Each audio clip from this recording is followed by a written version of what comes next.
you've made it to the psychology one. The whole purpose of this video is to give you another perspective as to how you can see the markets using real life examples and things that I've kind of thought of that have helped me develop more confidence in trading. I want to start off by talking about how much trading is truly a game of probability. It is completely dependent on you becoming so obsessed with the odds being in your favor and not letting anything distract you from that. For example, my strategy, I have proven it to be 70+% win rate over the course of years, right? So I know the model is profitable long-term. Anytime I am met with a loss, my goal is to remind myself that that loss is only contributing to a winning statistic, and that doesn't necessarily mean I did something wrong. A big reason a lot of people struggle with trading is because they can't accept this. They often find themselves trying to figure out what they did wrong when they take a loss. There will always be a reason that you can find as to why a trade failed. That doesn't mean you have to look for a reason. What do I mean by that? If you followed your rules and you stuck to your model and your plan and the trade failed, that is a winning day. That is a loss contributing to a winning statistic. But if you took a loss because you over leveraged, you entered early, you revenge traded when you shouldn't have, you tried to experiment with like a model that's not even yours, or you tried doing something that you don't normally do, that is not a loss that contributes to a winning statistic. That is a loss you need to journal, that you need to analyze, that you need to break down.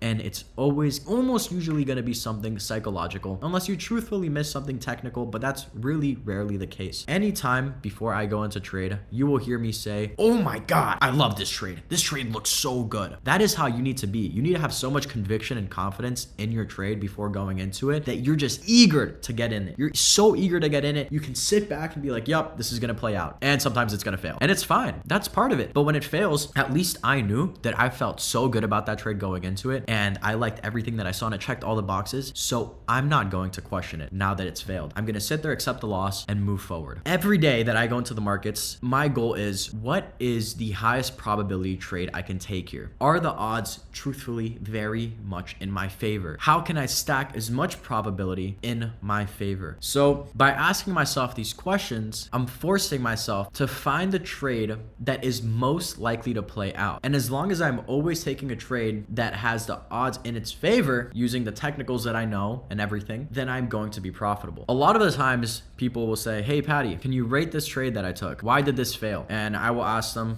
what did you see? Was it your model? Did you like it? And they go, yeah, I mean, everything was there. I thought it was A+.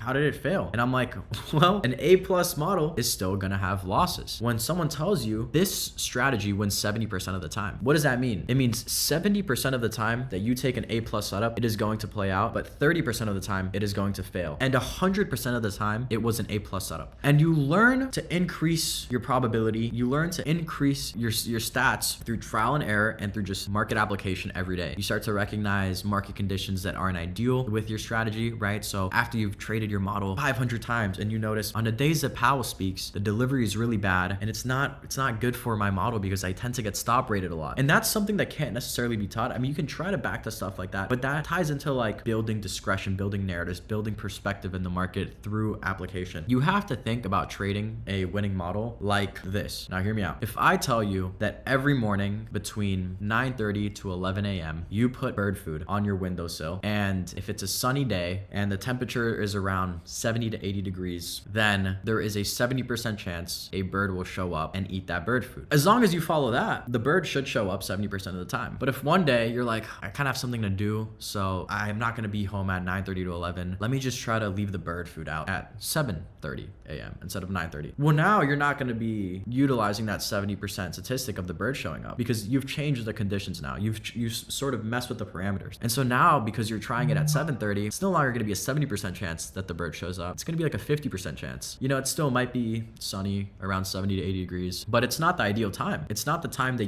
is when the bird likes to show up. And you're doing it because you want to do it. You want to see the bird show up. And then you're confused as to why the bird doesn't show up. And so the point I'm trying to get out here is that this is the same thing with trading. I know my model works best between 9:30 to 11 when there's good volatility in the market, when the market isn't choppy, when I'm entering off the highest time frame inversion, for example, when I'm bouncing off an a higher time frame, 1 hour, 4 hour for value gap. When I have these factors involved, that's when the 70% applies. Oh, but let me try to take a pre-market trade, not 9:30 to 11. Let me try 8:30. It's my setup, but it's 8:30. Well, from the data that I've back tested and from the trades that I've taken pre-market, it doesn't tend to play out as much. But why, Patty? Everything is there except for the time aspect. I can't just decide to change something to meet my needs when it's not what's been studied, what is not truthfully the system. You need to trade the system. You need to trust the system. And so whenever you try to break the system, loosen your rules and do things, I guess, however you want or however you feel like, just because you think you're above the markets, that's when you get humbled. I understand. It's hard to actually believe that trading is so heavily probability based, that it is so strictly statistical, where when you have a system and you just apply the system and you're not focused on the output, but just simply the inputs of doing it every day, at the end of the year, you will make a shit ton of money.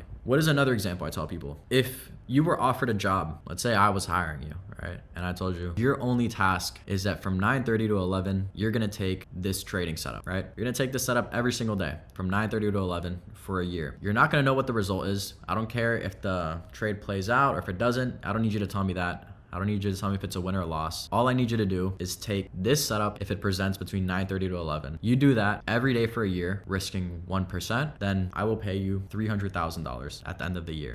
If you were to tell someone that, they'd be like, what? You're gonna pay me 300 grand just to take the same setup and model every day for a year, and I don't need to know if it's a win or a loss? And I go, yeah, I am. And that's actually what I'm doing with this series. Like, I'm engraving that mindset in you, because that's literally all it takes. It's as simple as that. Stop hyper fixating on what your day-to-day P&L is and focus on just following the system. I guarantee you, if almost everyone watching this stop getting in the habit of just trying to end up green on the day and just focus on following the rules for the week, and then at the end of every 2 weeks, you check to see what your account was at, you would be making so much money. I got to a point with trading where I would just trade for a week, 2 weeks, I would do my thing, wouldn't be focused on P&L, just take my trade, go hit gym, whatever. And then I would check my account after 2 weeks and be like, holy, like I'm up fucking 10 beans on each of these 50Ks, trading 10 to 15 accounts depending on the time. I was so incredibly consistent. I was not even focused on the money, and I would just do my thing, and I would check on the accounts,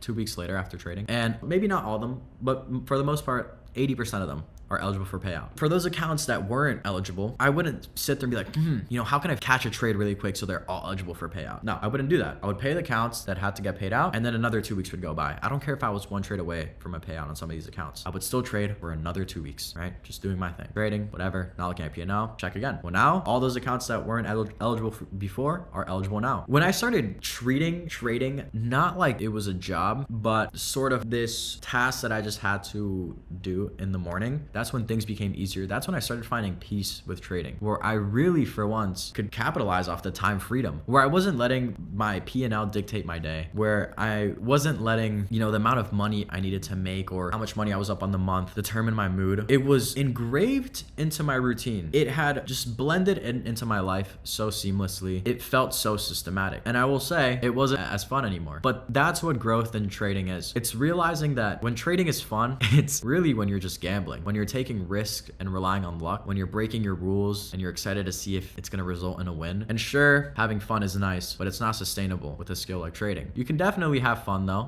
You can, if you watch my trade recaps, I like to troll around. I'll go on my phone, I'll play some guitar while I'm in a trade. But as far as the trade goes, I'm letting it do its thing. I'm not changing anything about what I'm doing. I'm not letting my emotions override my logic. I'm not managing my position in a way I shouldn't be. I'm not over risking. I'm doing everything exactly as it needs to be done. And that's the same way you have to behave. Being systematic is being robotic, and being robotic is boring, but it's the only way. Once you're systematic and robotic for long enough and trading finally starts paying you, you realize that the fun in trading doesn't come from making money or being in the trade. It comes from after you spent only an hour and a half on the charts, and now you have the whole day to do whatever you're passionate about, whatever it is. If you want to go travel the world also, now you can trade from there. A lot of you just want the kick of dopamine and the adrenaline rush from taking stupid trades and not following your rules and hoping that maybe one full port will change your life, and it will never. Even if you get lucky once and you win a trade by breaking your rules, that's not a win for you. That is a win that the market will take right back. It will humble you, and you you will lose it one way or another, because nobody quits after just one lucky win with trading. I want you to understand that you shouldn't feel super anxious or excited when you're in a trade. You should feel like you trust it. You should feel at peace. I guess a lot of the excitement and adrenaline kind of is the before part, where you're analyzing the market. You're like, okay, we hit this 1 hour gap. Okay, now we bounce off this. Now we have this 5-minute gap. Trading into this. Now we're getting this inverse out of it. Okay, I'm gonna enter now. Bang, enter, because you liked it. You liked what you saw. It was a good trade. And now you're just like, now I can just sit here and watch and relax. So when you're in a trade, if you're anxious what the result's gonna be, if you're stressing out whether it's gonna be a win or a loss, then take a step back and check yourself. Did you break a rule? Are you doing something you shouldn't be doing? Are you over risking? Is that why you're a bit anxious? Because this could be a big win. You know, maybe you get lucky and you hit big. That's not how you should feel. You should feel alleviated. You should feel at peace once you've entered the trade, because that time is a time that you can chill. You don't have to sit there and look for accomplices anymore or whatever. Maybe it's a few things. Just have ES open. See, is there an SMT at my target? If so, gotta close a bit earlier than usual. Oh well, whatever. It's part of the game. Maybe I have to go break even a bit earlier than usual because of an SMT.